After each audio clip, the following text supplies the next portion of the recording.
Buenas tardes, buenos días, buenas noches. Es viernes y estamos con el periodista e integrante de la Comisión Política del Partido Comunista, Juan Andrés Lagos. Juan Andrés, veamos una fotografía, pues. Tenemos un gobierno que cae en picada, ¿cierto? En las encuestas.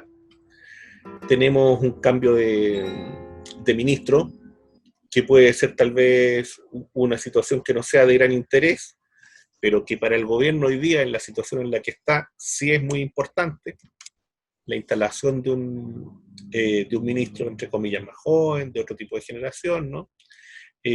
Con más calle, con más cercanía con las personas, que aparentemente estaría pensando en un vuelco desde el punto de vista político, no es la posición dura, la posición de una posición fallida, ¿no? Como la de Pérez, diría yo, que llega, desde mi perspectiva, por lo menos, llega muerto al gabinete y sale tal cual, ¿no? Y se lo anuncian nomás. Y dura los 100 días que tenía que durar. Y el funeral fue bien corto, en realidad. Desde ese punto de vista, ¿cómo ves tú esta situación del gobierno? Y por otro lado, también el clima social. ¿Cómo ves, cómo observas? Dentro de lo que ustedes han podido mirar dentro del Partido Comunista y dentro de otras conversaciones con otros sectores de las oposiciones, ¿no? ¿Cómo ven el clima social? Yo creo, Omar, tratando de hacer un análisis partiendo, aunque parezca un poco, no sé, hasta podría ser hasta exagerado, ¿no? Pero tratando de escudriñar la realidad, porque hay mucha opinología en el ambiente, en las nubes. Los medios hegemones chilenos, francamente, yo diría como absolutamente entregados a espectacularizar el proceso electoral norteamericano para quitarle el análisis crítico de lo que es en realidad. Es decir, esta espectacularización que se está haciendo del proceso electoral norteamericano, lo que busca es blindarlo en los medios hegemones chilenos, digamos. ¿Blindarlo de qué? Blindarlo de que el sistema electoral norteamericano es un sistema que te permite que un presidente como Trump haya sido electo con casi menos 3 millones de votos que Hillary Clinton, y por tanto estamos hablando de un sistema electoral donde el voto ciudadano vale menos que la proporción del colegio electoral que se elige. Y esto en una democracia donde el sistema electoral y el principio un ciudadano, un voto es fundamental, aquí se habla muy poco de eso. Y todo se centra como en una especie de carrera competitiva, atractiva, llena de cosas, en fin, dimes y diretes en torno a la tensión que genera que si Trump desconoce el resultado, cuestiona esto, en fin, toda una construcción escénica, insisto, muy de parnafernalia, muy de espectacularización, para no analizar lo que es el tema de fondo, que el sistema político electoral norteamericano es un sistema que deja mucho que desear desde el punto de vista de un sistema democrático. ¿Y por qué es tan importante esto? Porque en Chile en particular la élite, no solamente la derecha, también el centrismo, tiene una profunda admiración seguidista hacia lo que ellos denominan la democracia norteamericana. Y de ahí se apean para subordinarse en buena medida a ese sistema, que hoy día muestra una expresión de crisis muy profunda, que es el mismo que le pone nota a todas las democracias del mundo, las califica, las descalifica, las interviene militarmente, las bloquea, estrangula pueblos enteros, en fin, ese es el mismo país. Yo creo que desdoblarlo es peligroso, pero lo que hace el sistema hegemón chileno es tratar de mostrarnos este rostro lleno de ejercicios democráticos aparentemente, lleno de espectacularizaciones para, yo diría, decir, bueno, esta es una democracia valiosa, donde se disputa, donde se pelea, donde se discute, pero finalmente se llega a los grandes acuerdos en torno a un sistema que es el que realmente es. Yo, ¿por qué, Omar, te planteaba esto? Porque es impresionante cómo durante toda esta semana, yo no digo que no sea importante hacerle seguimiento a la elección en Estados Unidos, si lo que estoy cuestionando es la forma como se le hace seguimiento para tratar de mostrarlo como una especie de espejismo para nuestro país. Eso es lo que cuestiono fuertemente, porque a la vez se ha hecho yo diría una suerte también de farandulización de la acusación constitucional que termina con la renuncia de Pérez. Pero no es solamente la derecha. Mira, acabo de leer una opinión del senador Arboe, del Partido por la Democracia, que dice que terminemos con las acusaciones constitucionales, que todas las diferencias políticas no se pueden resolver por vía de acusaciones constitucionales. Que es lo mismo que ha dicho la UDI en estos días y lo mismo que ha dicho Renovación Nacional, en el sentido de que han politizado una acusación constitucional que tiene que ver principalmente con violaciones a los derechos humanos, con abuso de poder y con violación del Estado de Derecho, el de Estado de Derecho que la derecha y su gobierno y la oligarquía han construido en este país. Es su Estado de Derecho, esencialmente, ¿no? Y las acusaciones, y yo creo que tanto Arboe como otros desde el campo del centrismo, que de nuevo vuelven a prestarle ropa al gobierno, a mí me parece que vuelven a ponerse de espaldas a lo que está ocurriendo en el país. Y voy a lo que tú planteabas, Omar. Yo creo que en Chile en este momento la movilización me refiero callejera, que a algunos no les gusta y dale con anteponerla entre la calle y la salida institucional. Yo he escuchado voces incluso de gente de izquierda que hablan de que Chile optó por la participación democrática. ¿Y cuál era la otra opción? La otra opción era, ¿cuál? ¿Están calificando o descalificando la calle? ¿Le están dando una categoría secundaria para efecto de que la LID de nuevo vuelva a hacer lo mismo que hizo en los 90? Francamente, yo diría que en el análisis es necesario transparentar porque aquí hay muchas cosas que se dan por hecho, pero que no se analizan, no se discuten. Se dan por hecho, como si fueran el fin de la historia, que en algún momento así se planteó en los 90. Yo tengo la impresión, Omar, que la movilización de las mayorías nacionales en Chile, tanto en la calle, tanto en el tema del plebiscito, tanto en las movilizaciones que han habido en estos días, en muchas ciudades de Chile, en torno a la exigencia absolutamente justa y necesaria de la liberación de los miles de prisioneras y prisioneros políticos en las cárceles de este país, siguen intactas y yo creo que siguen creciendo y se va a expresar seguramente de distinta manera, pero se va a seguir expresando. La atención ciudadana sobre el segundo proyecto de ley para aprobar un nuevo 10% es altísimo y las señoritas y señores parlamentarias y parlamentarios lo saben perfectamente. Saben que la atención ciudadana está sobre eso y con mucha preocupación. Entonces creo que esta fotografía que tú planteabas, Omar, a mí me parece que se oculta intencionadamente del sistema mediático y se le distorsiona del sistema político. El Mercurio en editorial dice, el proceso constituyente hay que encuadrarlo en los límites que tiene. ¿Y cuáles son esos límites? ¿Cuáles son esos límites? El candadito del tercio. ¿Quién dijo que el proceso constituyente necesaria y obligatoriamente va a tener que estar encuadrado en los marcos restringidos que se firmaron en el pacto de madrugada entre el gobierno, la derecha y algunos partidos de la llamada oposición? ¿Quién dijo eso?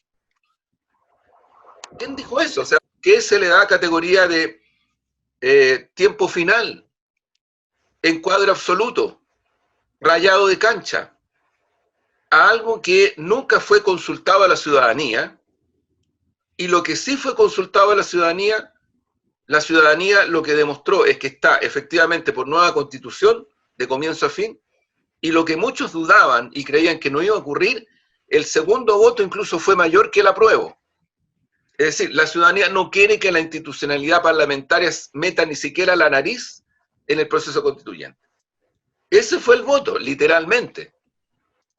Algunos lo extienden al sistema de partido, porque intencionadamente lo que están buscando es descalificar a ese mundo independiente que desde el mundo social, desde la no militancia, ha puesto en Chile los temas medioambientales, la lucha por el agua, un recurso finito que los clanes lo tienen destruido en Chile, las comunidades y los primeros pueblos que no tienen asegurada su participación y su protagonismo en este momento en el proceso constituyente todavía no está asegurado. Repito, el candado del tercio, ahora mismo las limitaciones para la participación de independientes, pero ¿qué tipo de independientes? Yo ayer hablaba con una abogada, parte de la organización Defensora Popular, no Defensoría Popular, que es otra, que trabajan en la defensa de prisioneras y prisioneros políticos. Me compartía situaciones dramáticas, Omar, dramáticas. La mayoría de las prisioneras y prisioneros políticos que van a superar el año encarcelados, con cárcel preventiva, se les está acusando de cosas que no han sido probadas en los tribunales. No han sido probadas en los tribunales. Esto es un escándalo. Yo le quiero decir a amigas y amigos que nos escuchan y nos ven, acaba la Corte Interamericana de Derechos Humanos de la Organización de Estados Americanos, de la OEA.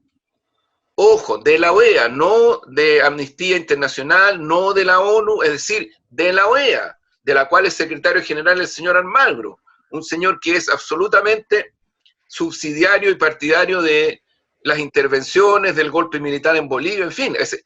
Claro, la Corte Interamericana de Derechos Humanos de la OEA tiene algún grado de autonomía, pero es parte de la OEA. ¿Sabes tú lo que acaba de sacar como resolución la OEA, la Comisión Interamericana de Derechos Humanos de la OEA?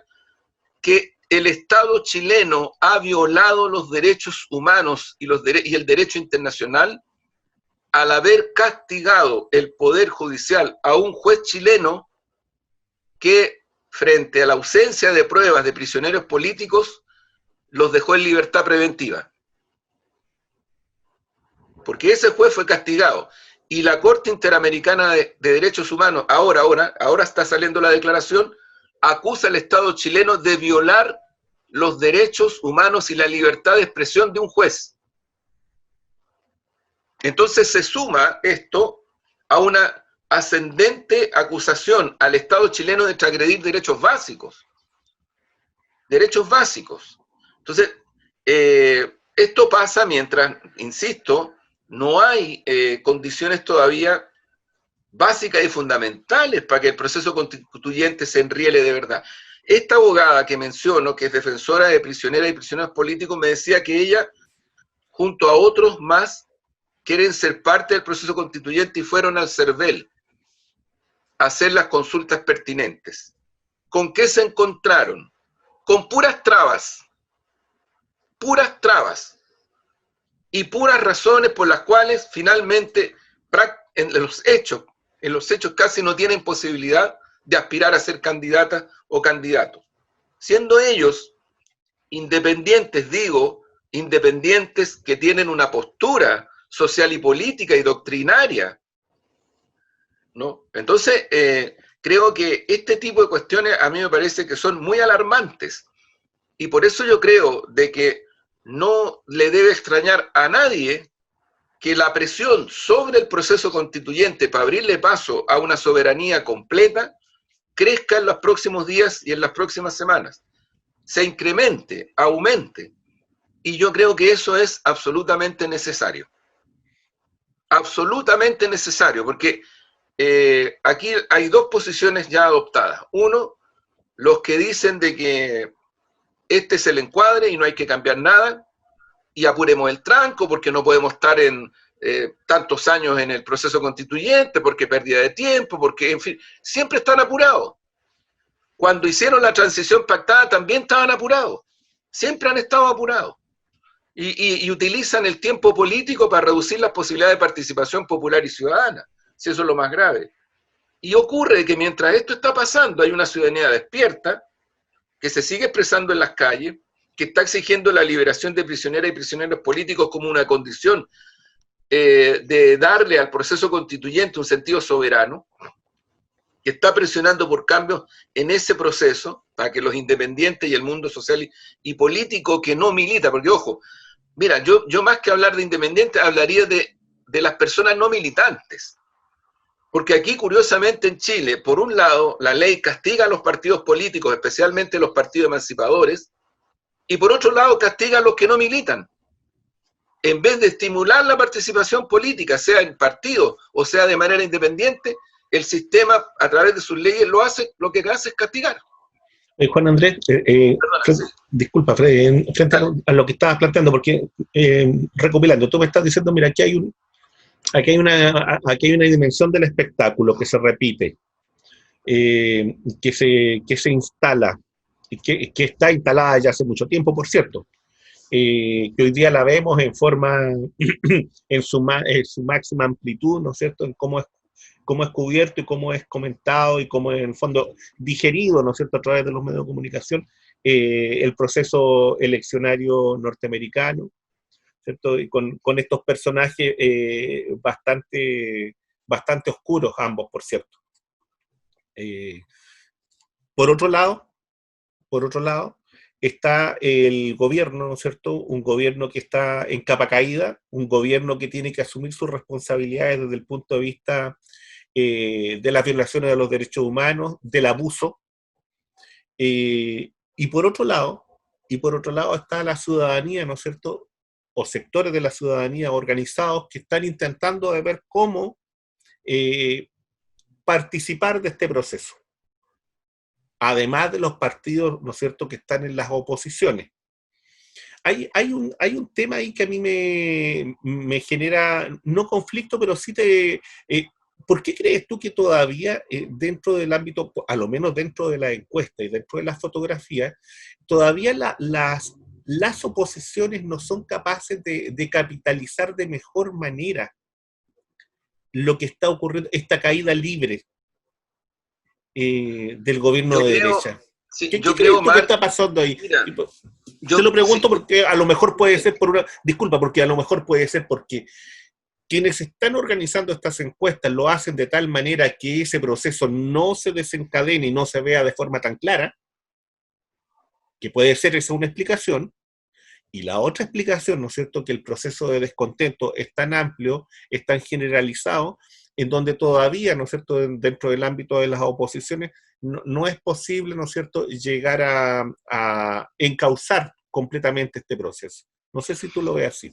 Sí, mira, yo a ver, saco del análisis de verdad y lo digo responsablemente de la cadena, porque creo que ese es un negocio político y económico y financiero, que más allá de lo que va diciendo, va tratando de direccionar, y hay gente que le hace mucho caso, y los medios hegemones todos los lunes y ya el domingo en la tarde están esperando la cadena para marcar la línea, en fin, un montón de cosas más.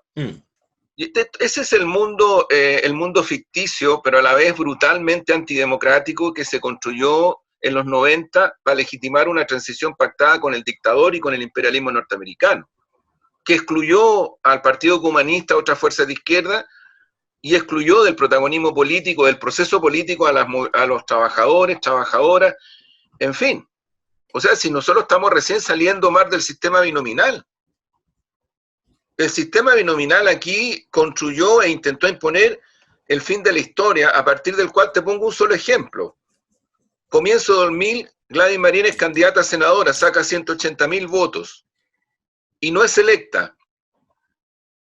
Todos los que votaron por Gladys Marín valían 4 o 3 veces menos que cualquier otra candidatura de derecha o de la Concertación a senadora o a senador en ese momento en las comunas de Vitacura, de Las Condes, de Lo Barnechea, en regiones, en fin. Valían 3 o 4 veces menos. Por eso partí hablando del sistema norteamericano. Porque aquí recién estamos saliendo de un sistema que lo que buscó es contener y generar una lógica del bipartidismo brutal que era el correlato de la política de los consensos con el dictador. Si Estangue también fue senador y fue parte de la junta militar genocida. Pinochet también, no, por cierto. Pinochet claro, también, por cierto. Claro, Pinochet o no, uno dice o sí. No. O cambiaron de un día para otro porque entraron a esta lógica de los consensos, entonces la prueba de la blancura pasó y por lo tanto ya nos tenemos que entender con los violadores de derechos humanos, con los que dieron el golpe de Estado, con los que impusieron dictadura, con los que generaron la lógica del neoliberalismo. Sí, hay un sector de este país que sí se entendió. Mira, en la franja nuestra, lamentablemente por problemas técnicos, curiosamente técnicos, la franja del comando Apruebo Chile Digno, la última no pudo ser transmitida. En esa franja, por eso digo problemas técnicos, bien curioso, ¿eh? En esa franja se cita a Elwin y se cita a Lagos en varias ocasiones cuando ellos hablan de 2 puntos neurálgicos de la forma de cómo se construyó el poder dominante en Chile en los 90 hasta hoy. Uno, el entendimiento no con los militares, el entendimiento con los que dieron el golpe, administraron la dictadura y generaron el terrorismo de Estado y el neoliberalismo en Chile, con esos militares, con nombre y apellido, vuelvo a repetir, Pinochet, Estangue y todos los demás. Pero por otro lado, cuando se cita a Lagos Escobar en esa franja, cuando Lagos Escobar sin ningún problema y con bastante prepotencia, dice es que lo que hay que concesionar hay que concesionarlo. Lo que hay que entregarle a los privados hay que entregárselo a los privados. Lo cito textualmente. Ese es el país de la concertación que se construyó de los 90 en adelante. Ese es el mismo sector que en la voz de hoy día de Arboe te dice ya terminemos con las acusaciones constitucionales porque las diferencias políticas no se pueden resolver por la vía de acusación constitucional y le presta todo el piso político a la derecha que está usando ese mismo argumento. Ese mismo argumento. Entonces yo creo que, Omar, me parece que no es real en el análisis hablar de ni siquiera las oposiciones. Pueden votar de conjunto. En la acusación constitucional esta vez se votó de conjunto.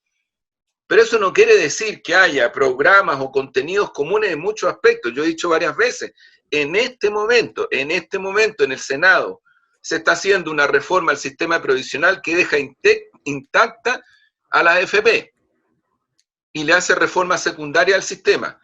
Entonces uno dice, es la misma oposición, la ciudadanía va a tener la misma percepción de lo que representan estos partidos, ese sector, de lo que representa la derecha, la oligarquía, o de lo que representan quienes postulamos definitivamente pasar por arriba ya de una vez por todas del neoliberalismo en lo político, económico, social y en la Constitución.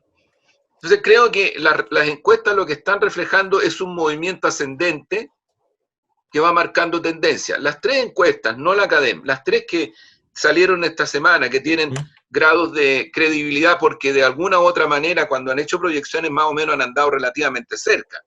Yo simplemente por esa razón me guío para darle credibilidad a una encuesta, ¿no? Las 3, ¿qué es lo que te indican? Se mantiene Lavín, baja Matei, crece Jadwe. Crece Jadwe, crece Giles también. Claro, pero espérate, sí. el tema de Jadwe, ¿por qué te lo digo? Porque por favor, si alguien a mí me dice de que en Chile Jadwe ha tenido todas las posibilidades del sistema hegemón, del sistema mediático hegemón, incluso ni siquiera el sistema no hegemón, ha tenido todas las posibilidades que ha tenido Lavín para dar a conocer lo que piensa, lo que hace, no es así. A pesar de eso, a pesar de la campaña, Jadwe hoy día en 2 de esas encuestas supera a Lavín y la otra empata. Y efectivamente, en las 3 encuestas que tú mencionas, estos se pueden ver, Sí. también hay a lo menos dos personas más que son de un campo claramente más proclive al antineoliberalismo, que también crecen, que aparecen ya con una adhesión ciudadana significativa. Beatriz Sánchez, Pamela Giles. Uh-huh. Marco Enrico Minami aparece con menos de un punto. Y Marco Enrico Minami ha estado en todos los medios que ha querido estar, particularmente en los medios de la mañana, los programas mañaneros. Sí, en los programas de la mañana, sí. Y claro, una cosa, mucho. sí, Es lo mismo que pasa con Heraldo Muñoz, que tampoco por supuesto, aparece. Por supuesto. Es lo mismo que pasa, ojo, con Michelle Bachelet, que está haciendo claro. una buena cantidad de actividad en Chile, cuidado. Michelle Bachelet está haciendo hartas cosas en Chile y tampoco aparece más de 2%, 3%. ¿Qué es lo que te quiero indicar con esto? Que hay una tendencia que apunta en la dirección de una sintonía en este campo diverso, heterogéneo, multifacético, que es, para mi gusto, la expresión ciudadana más contundente que hoy día se ha reflejado en las calles y en el plebiscito, con estos nuevos liderazgos que emergen desde el campo antineoliberal. Yo diría, me da la impresión que hay que mirar con más atención esa fotografía. Sí, ahora mira, dentro de la mirada más sistémica también, fíjate que ahí hay un candidato que todavía no aparece, que yo creo que en algún momento dado va a salir, ¿no es cierto?, por lo que se ha estado escuchando dentro de la misma derecha, que es Mario Desbordes. Y que implicaría, ¿no es cierto?, la competencia interna dentro de la propia derecha con esta llamada, entre comillas, derecha social, y que estaría, ¿no es cierto?, tratando de tomar esa bandera, que sería la bandera de Osandón, que aparentemente no iría, más algunos otros sectores.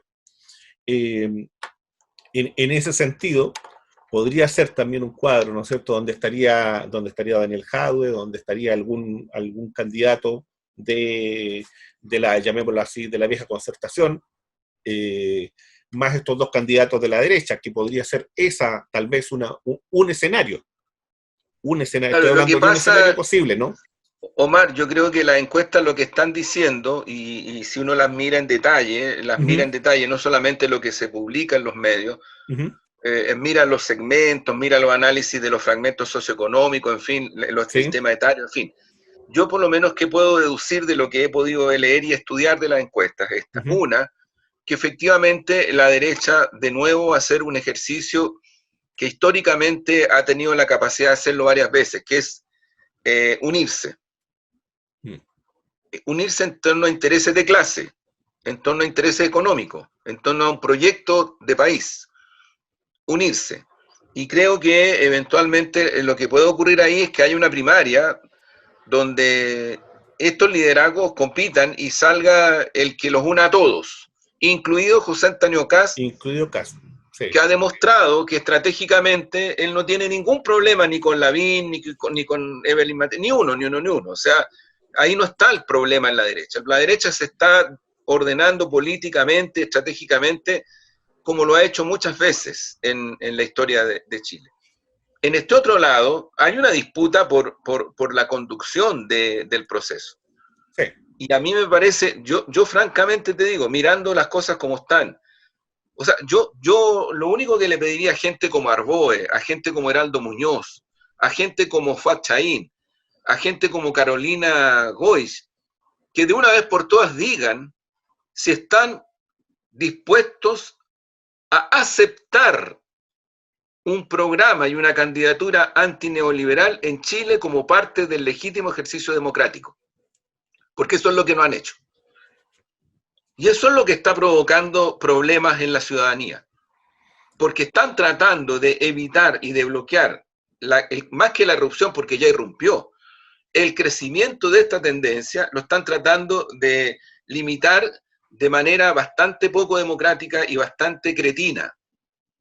Porque cuando tú dices, como lo ha dicho Carolina Goich, que para ella Jadwe no es un buen candidato porque polariza, ¿no? O porque cuando Fuad Chaín dice que él eventualmente estaría más dispuesto a votar por Lavín que por Jadwe, yo creo que están diciendo cosas muy de fondo, Mar, que no se pueden dejar pasar. No, por supuesto. Se pueden dejar pasar, o sea, este país va a seguir siendo extorsionado por una minoría fáctica que creen que los que polarizan son todos los demás y no ellos que son minoría. Es bien curioso. Mira, es muy curioso. Sí, quería apuntar a eso. ¿Por qué razón? Porque fíjate que a mí hay una cosa que me llama la atención en esto también, en esta dimensión del espectáculo y de los personajes, y esta cosa teatral también, muy teatral, muy de cine, por decirlo así, en donde de repente te cambian el libreto, y el libreto te lo cambian de manera brutal, y tienes que venir a acomodarte ese libreto. Entonces, pareciera ser que si el presidente Biden, bueno, en este libreto Guaidó no cabe, parece que Guaidó no cabe, parece que en este libreto la situación de Bolivia, de Venezuela, va a ser mirada de manera distinta. No estoy diciendo que de aquí adelante va a venir y va a ser miel sobre hojuelas, estoy diciendo de manera distinta. Pareciera ser que habría ahí un cambio, a lo menos en no situaciones tan burdas. Y eso también nos trae de cajón, ¿no es cierto?, la visita del presidente Duque, que va a estar, ¿no es cierto?, va a encontrarse con el presidente Piñera, y la ida del presidente Piñera a Bolivia, ¿no es cierto? No va, ya anunció que no va. Anunció que no va. Va a la mano. Ah, sí. Ya, va a la mano, ya. Va a la mano. Ya, porque se estaba viendo si iba o no, ya. O sea, en rigor, él comete una falta protocolar con consecuencias políticas notables, porque nosotros con Bolivia no estamos en guerra, somos naciones limítrofes. Desde el punto de vista del derecho internacional y el multilateralismo, las relaciones bilaterales, los estados nacionales las tienen que cuidar casi como la misma intensidad que sus propias soberanías nacionales. Y lo que está haciendo Piñera es una falta de protocolo y de diplomacia muy fuerte. Fíjate que es muy grave porque ayer, ¿no es cierto?, ayer o hoy, no recuerdo, se coloca una bomba, ¿no es cierto?, en la sede del presidente electo. Así es. Mira, lo de Bolivia hay que mirarlo con mucha atención. El gobierno saliente, que es un gobierno de facto golpista, que tiene que rendir cuenta ante tribunales de justicia de Bolivia y a nivel internacional, porque esto no puede quedar impune, Omar, si el pueblo boliviano, yo le rindo un homenaje tremendo, votó el 80% de las bolivianas y los bolivianos en la elección que fue electo el actual presidente. El 80% del universo electoral. Pero se movilizaron por meses resistiendo y fueron masacrados. Hay muchos asesinadas y asesinados en Bolivia. Sí. A proporción de país es como lo que está pasando en Colombia, Omar. Fíjate que yo por eso te hablo del tema del libreto. ¿Por qué razón? Porque en ese libreto, por ejemplo, está el silencio frente al tema boliviano. Evidente, en ese libreto de Heraldo Muñoz, nada. Ante Colombia lo mismo. Por supuesto. O sea, aquí en Chile, el señor Piñera y los otros que fueron allá y que se tienen que hacer responsables de haberle dado todavía mayor legitimación a una política genocida en Colombia, y ocurre que aquí viene el presidente de ese país. Mira, el gobierno de facto de Bolivia, que fue derrotado de nuevo, lo que está haciendo es tratar de armar una ceremonia para evitar de que el mundo progresista de nuestro continente asista institucionalmente a Bolivia, lo que ha obligado al gobierno que asume y al presidente que asume a tener que hacer una segunda ceremonia que probablemente va a ser mucho más hermosa, trascendente y profunda, porque la van a hacer en un lugar cercano a La Paz, en donde está uno de los hitos ancestrales más profundos de las culturas bolivianas. Ahí se va a hacer una segunda ceremonia. Y lo más probable es que ahí van a ir presidentas y presidentes y líderes y lideresas del mundo progresista y transformador real de nuestro continente. Yo no tengo duda que ahí van a llegar todo el mundo progresista y transformador de nuestra región. Ahí no va a estar Alamán. Es muy probable que Alamán, si es que va Bolsonaro, se junte con Bolsonaro. Si es que va Duque, se junte con Duque. Si es que va el presidente de Perú. Porque efectivamente son del mismo sector, o sea, son del sector de la ultraderecha. Hablo de, mira, vuelvo a recalcar esta idea del cambio de libreto. ¿Por qué razón te lo digo? Porque en esta dimensión que uno podría decir del tema político serio, en rigor, esta dimensión colonizada, ¿cierto? Uno podría venir y aseverar, bueno, aquí lo que ocurre, ¿no es cierto?, es que a cambio de mando en el centro, en este centro que sería, ¿no es cierto?, Estados Unidos, evidentemente exige a las oligarquías y exige a los gobiernos en América Latina, a las derechas latinoamericanas, a ejercer un giro político. Y ese giro político significa, ¿no es cierto?, establecer y relacionarse de otra manera, porque evidentemente que si Biden es elegido como aparentemente es lo que está indicando los colegios electorales, como están indicando, ¿cierto? Aparentemente, bueno, la situación de Bolsonaro se vuelve más compleja, porque Biden está en una posición, ¿no es cierto? Y ese sector de los demócratas está en una posición de proteger el medio ambiente, por ejemplo. Sí. Está en una posición, ¿no es cierto?, de estos radicales de ultraderecha, de no tener ese tipo de relaciones tan directas. Incluso más, algunos analistas de los cercanos para el tema de América Latina están diciendo que incluso por el tipo de resultados que hay, la presión de estos sectores de la ultraderecha latinoamericana instalada en Estados Unidos también perdería grados de influencia, porque su voto fue principalmente con Trump.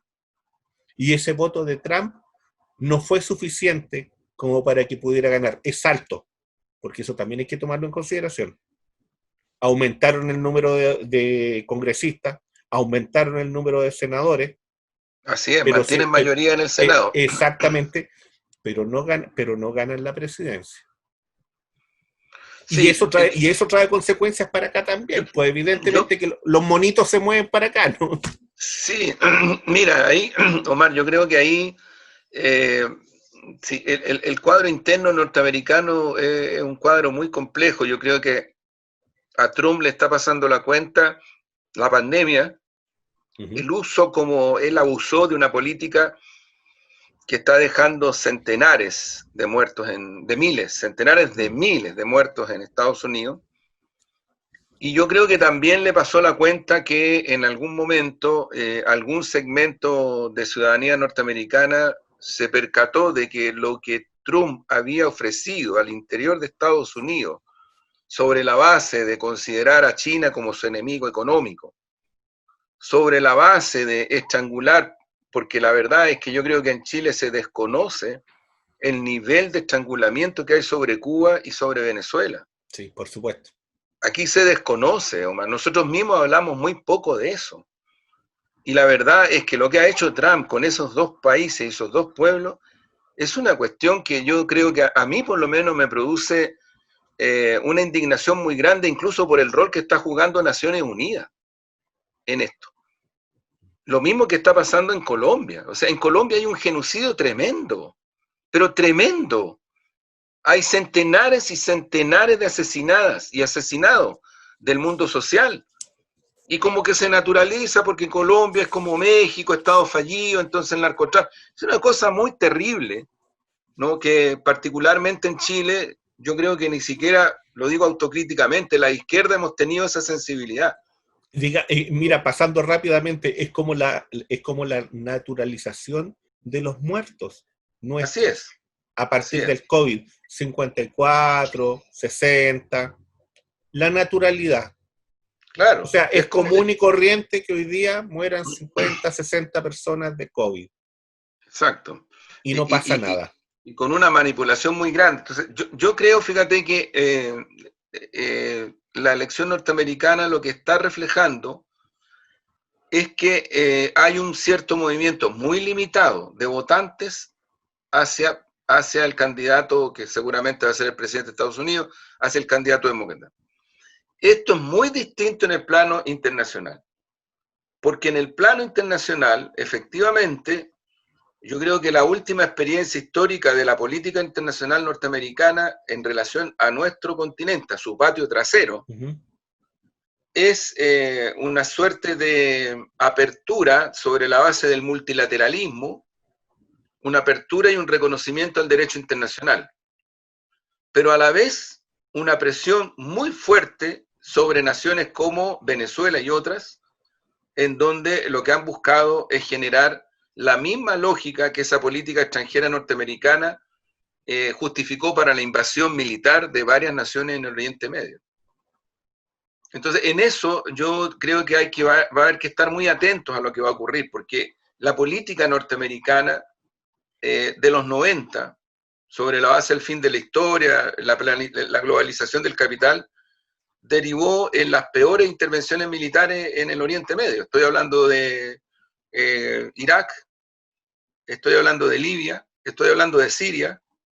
O sea, esa es la mano norteamericana, junto con sus socios europeos, que aquí también tratan de pasar colado y después, de verdad lo digo con mucha responsabilidad, lloran sobre la leche derramada cuando tienen la cantidad de migrantes del Oriente Medio en Europa, y el presidente de Siria se los dijo hace muchos años atrás.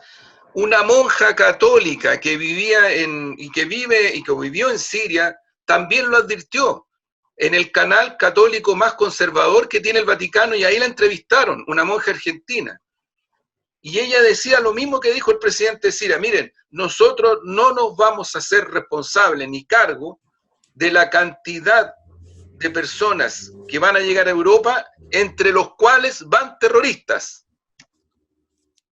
y que también fueron usados por los aparatos de inteligencia norteamericanos, británicos, italianos, alemanes y franceses para generar guerras fratricidas, vuelvo a repetir, en Siria, en Libia, en Irak, en Afganistán, donde todavía hay una tremenda presencia militar norteamericana, tremenda, pero tremenda. Entonces, ojo Omar, esa intervención militar norteamericana en su estrategia más de fondo no fue la de Trump, no se hizo bajo el gobierno de Trump, se hizo bajo el gobierno de Obama y bajo el gobierno de los, entre comillas, progresistas como Clinton. Entonces, yo digo, hay una serie de matizaciones que hay que mirar, porque también hay que asumir que mediación papal, Obama levantó algunas cláusulas totalmente estranguladoras a Cuba cuando él fue presidente, y de hecho visitó Cuba. Y de hecho ese es el periodo en el cual en Cuba se generaron las mejores condiciones económicas de apertura a la inversión de capital extranjero, porque entre otras cosas era eso, una cierta reactivación sobre la base de una economía muy sólida que tiene Cuba desde el punto de vista del Estado cubano, ¿no? Muy sólida. Pero luego se revirtió con este estrangulamiento que ya llega a ser inhumano en muchos aspectos, que hoy día están viviendo en Cuba de una manera dramática. Lo mismo está ocurriendo en Venezuela. O sea, a mí me gustaría, por ejemplo, que el nuevo presidente de Estados Unidos, si quiere dar señales para este lado, diga que respeta el multilateralismo, respeta el derecho internacional y la soberanía de los pueblos. A lo menos esas tres cosas. Porque si va a seguir con la misma política de este genocida, de intentar, por ejemplo, bloquear petroleros que vienen de Irán hacia Venezuela y Cuba, o de estrangular como lo hace, o de generar intervención militar desde Colombia hacia Venezuela, que hace rato que lo está tratando de hacer, no va a cambiar mucho lo que es la actual política norteamericana hacia nuestra región. Por tanto, ahí hay que mirar. Yo supongo que el presidente de Estados Unidos tendría que asumir responsabilidad política de su país en el golpe de Estado reciente en Bolivia. Oye, es que si no nos vamos a acostumbrar a que en nuestras naciones el imperialismo norteamericano decide que ese país no es democrático, no sé qué cosa, hace un golpe de Estado, masacra gente y después vienen elecciones y después de nuevo todo normal. Lo que pasa, Juan Andrés, es que uno ve, por ejemplo, a propósito de lo que estamos conversando acá, eh, y que hemos ido disfariando, así tirando para todos lados, ¿no? Sí, Ha sí, sido un sí. programa bastante, Bastante mosaico. bastante, sí, sí, Bastante mosaico. bien anárquico, compañero, diría. Anárquico, claro. Bien anárquico. Fíjate que había una cosa que observo y de lo que uno va y va observando y va escuchando, y es que muchas de estas personas que están hoy día comentan en las radios, comentan en la televisión, bueno, vivieron en Estados Unidos, estudiaron en Estados Unidos, hablan de la democracia gringa, se pasean con aquí, con allá, y son incapaces de decir cosas que toquen en esencia la dimensión profunda antidemocrática de esa sociedad, donde los elementos del racismo también se ocultan, donde una serie de situaciones también pasan por debajo, ¿no? Y que uno los observa, los escucha, y pareciera ser que hablan de una dimensión de una felicidad profunda, que uno entiende, ¿no? Uno entiende porque no sé si recibirán algo, pero uno a veces viene y dice, chuta, parece que hay que justificar, ¿no es cierto? Hay que justificar la estadía.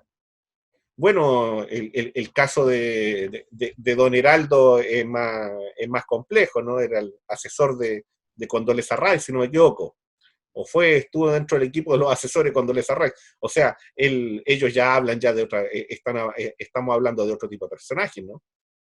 Con otro Sí, tipo de claro. contacto. Mira, hay un texto, que es un texto además, de Edgardo Benninger a comienzos de los 90, Uh-huh.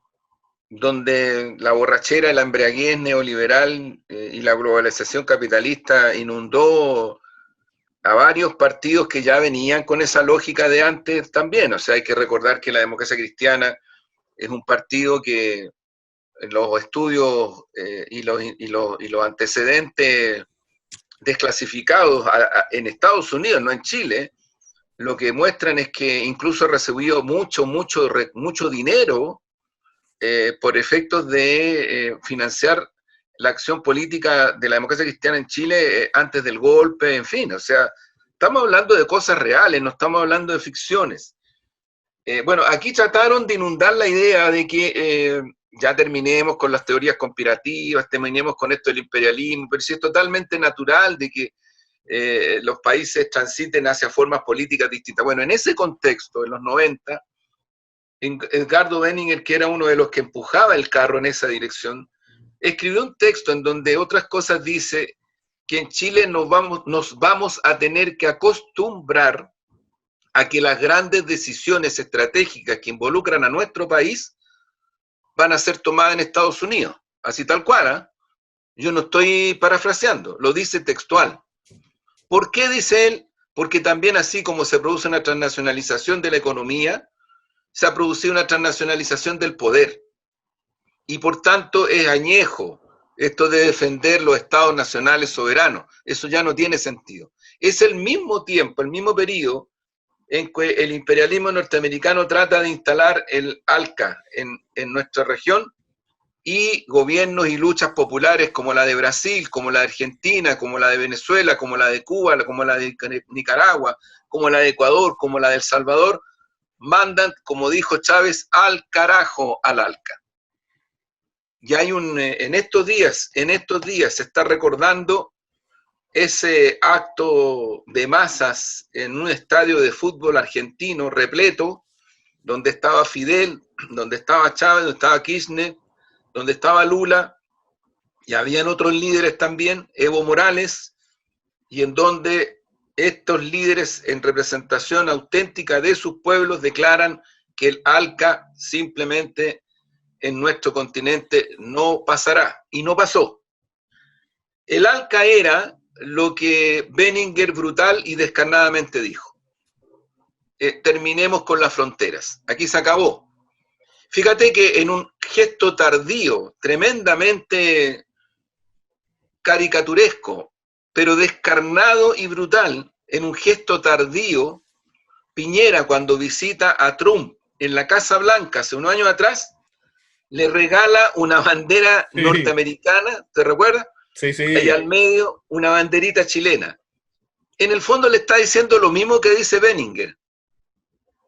¿Te fijas? Le está diciendo lo mismo. Ahora, O sea, ahora, ahora, Juan Andrés, mira, pero si uno, ya, asumamos eso, asumamos que eso es así, porque cuando uno está haciendo esto, el análisis político, uno puede decir, bueno, aquí hay una potencia grande Estados Unidos, que está ubicado, ¿no es cierto?, en nuestro sector, en nuestro sector. Eh, por tanto, ellos tienen voluntad, ¿no es cierto?, de control. Y los países intermedios, los países más pequeños tendrán que ver cómo sobreviven a eso. Mi problema con eso, pudiendo aceptar lo que sea así, porque es una realidad, ¿no es cierto? En los hechos ha sido así. La doctrina Monroe no es porque sí, lógico, ¿no es claro. cierto? Sí. Sin embargo, bajo esa misma lógica que nos plantean estos sectores, que son, ¿no es cierto?, los proclives a esta mirada norteamericana anglosajona. Bueno, bajo esa misma lógica, si tenemos hoy día una China que también tiene una posición internacional fuerte, una capacidad de expansión económica, social, cultural y política fuerte, si tenemos una Rusia también fuerte, también con capacidad de expansión, entonces habrá que decir que también tienen el mismo derecho de reivindicar esas mismas posibilidades, ¿no? O sea, si estamos hablando en términos fríos y claros, Es si que, es estamos que, hablando en es serio, que, si estamos hablando en mira, serio, ¿no? dos cosas sobre eso, Omar. Yo creo que Atilio Borón tiene y tuvo razón cuando en una muy concurrida charla en el salón amplio y anfiteatro que tiene la Central Unitaria de Sí, Trabajadores, recuerdo. ¿te acuerdas? Sí, sí, Invitado por Crónica Digital, sí, entre otros, porque hubieron otras organizaciones que también sí. lo invitaron a Chile. Atilio Borón en esa charla dice que él tenía dudas de que se pudiera dar por hecho que este ciclo emancipador con gobiernos Uh-huh. democráticos, en fin, había terminado. Y que más bien él lo veía como algo transitorio, que confiaba también en el despertar de los pueblos. Pero fíjate que dijo algo también en esa conferencia que yo después me lo topé en La Habana con Atilio, Uh-huh. me digna con su amistad, y lo conversamos, y le dije, pero tú en esa charla dijiste otra cosa, y diste a conocer un dato clave para entender lo que venía en Bolivia. Tú dijiste, Evo Morales, presidente de Bolivia, me invitó a dar una serie de charlas formativas al alto mando del ejército boliviano. Uh-huh. Esto era unos años para Sí, atrás. ¿Te recuerdo, acuerdas? Que cuenta y recuerdo. dice, y yo les hablo, qué sé yo, y después digo, bueno, ¿quieren alguna pregunta? Qué sé yo, nadie preguntó, alguien pidió la palabra, era evidente que se estaba hablando como vocero de todos los demás, y le Exacto. dice, por favor, denle el siguiente mensaje al presidente Evo Morales. No pelee más con Estados Unidos, porque Estados Unidos es nuestro aliado, y porque Estados Unidos además nos abastece de armamento. Y Atilio quedó un poco pasmado y esto se lo transmitió al presidente Evo Morales. Esto fue varios meses antes del golpe financiado por los norteamericanos que dieron los militares y la policía militarizada boliviana. Y varios de ellos ahora, tú sabes, escaparon a Estados Unidos, Sí. porque saben de que van a haber procesos judiciales en su contra, y escaparon al lugar donde ellos saben que tienen protección. A ver, cuento esto por lo siguiente. Yo creo que efectivamente la rueda de la historia no está echada. En nuestra región, hoy día tienes tú un cambio de correlaciones a partir de gobiernos electos. El caso de Bolivia, que retoma su camino, Uh-huh. está pasando con todas las dificultades también, pero está ocurriendo y está cursando en Argentina un gobierno democrático, independiente, integracionista. Yo creo que en Ecuador, si llega a haber elecciones, el sector progresista y transformador de la revolución ciudadana va a ganar. Va a ganar. Y aquí en Chile, si la tendencia que hemos tratado de escribir se sigue consolidando, yo fíjate que más que no descartar, yo creo que es bastante factible que en Chile haya un gobierno de frentón antineoliberal. Porque en las urnas puede que no va a perder, por todo lo que está quedando en evidencia nos va a perder. Si aquí los que van a perder son la derecha y los concertacionistas. Y por lo tanto, la concertación no puede seguir extorsionando a los antineoliberales de que con esta polarización nosotros no votamos por ustedes, porque es una forma de extorsionar un camino de emancipación, no sobre la base de formas democráticas, sino que sobre la base de extorsión autoritaria. Bueno, pero ese es un terreno que el pueblo chileno tendrá que resolver. Pero digo todo esto, ¿por qué? Porque en ese contexto, a pesar de todo, Estados Unidos y el gobierno de Trump no pudo detener la incidencia creciente, intensiva, que sigue teniendo la economía china, la economía rusa, la economía sudafricana y de la India, que son los socios más importantes de lo que se llaman los países del BRICS, que en definitiva son los países que se tienen que hacer cargo de la economía mundial en el tiempo presente, ojo, no en el tiempo futuro, en el tiempo presente.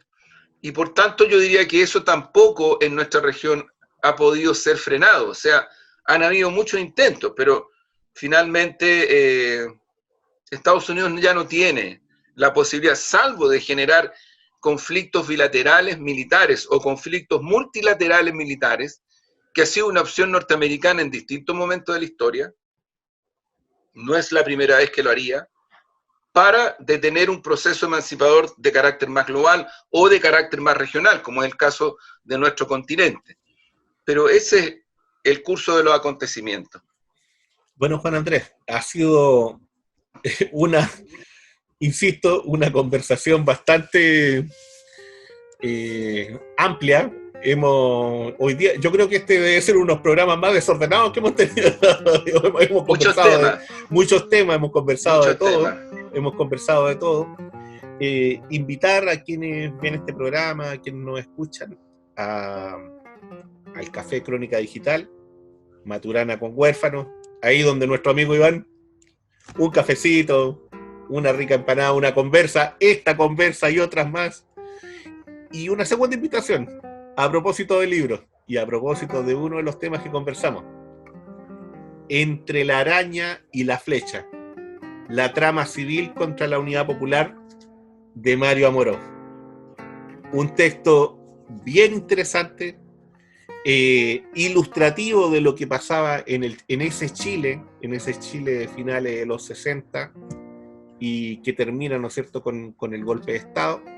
Explica, ¿no es cierto?, la participación de diversos sectores, entrega infinidad de datos, hay una investigación profunda, seria, hecha por este investigador español, especialista en temas, ¿no es cierto?, dedicados a Chile, tiene otros trabajos dedicados a Neruda, qué sé yo, a Miguel Enríquez y a otros, a Pinochet también. La biografía de Pinochet realmente es muy, muy buena, así que se lo recomiendo.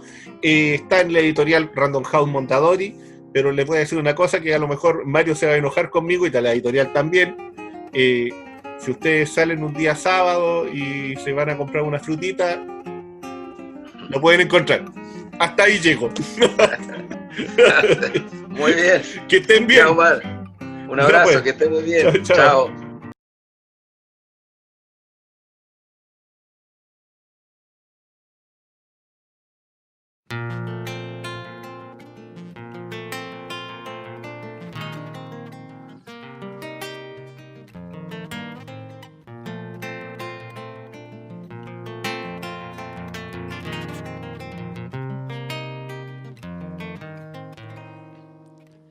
Ajeno a carreras y bullicio, entre buses y edificios, un poeta anda en la calle. Frenadas, insultos, bocinazos, va dejando tras su paso de semáforos, no sabe. Va tejiendo las palabras ciertas de un poema por parir, la promesa de una cría nueva por venir. ajeno al mundano desconcierto, un poeta anda suelto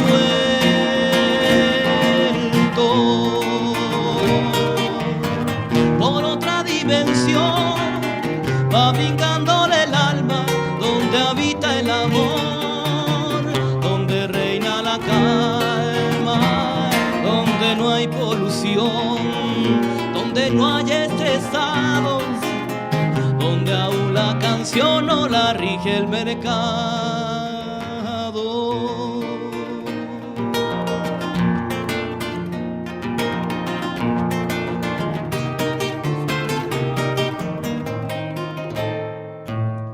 Un día su práctica fue rota, una cruda palabrota lo bajó al duro cemento.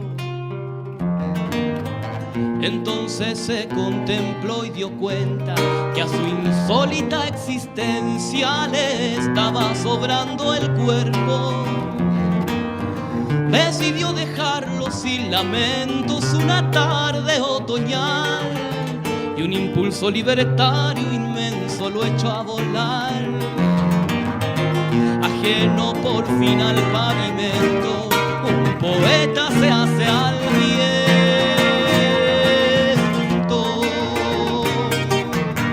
Por otra dimensión va brincándole el alma, donde habita el amor, donde reina la calma, donde no hay polución, donde no hay estresados, donde aún la canción no la rige el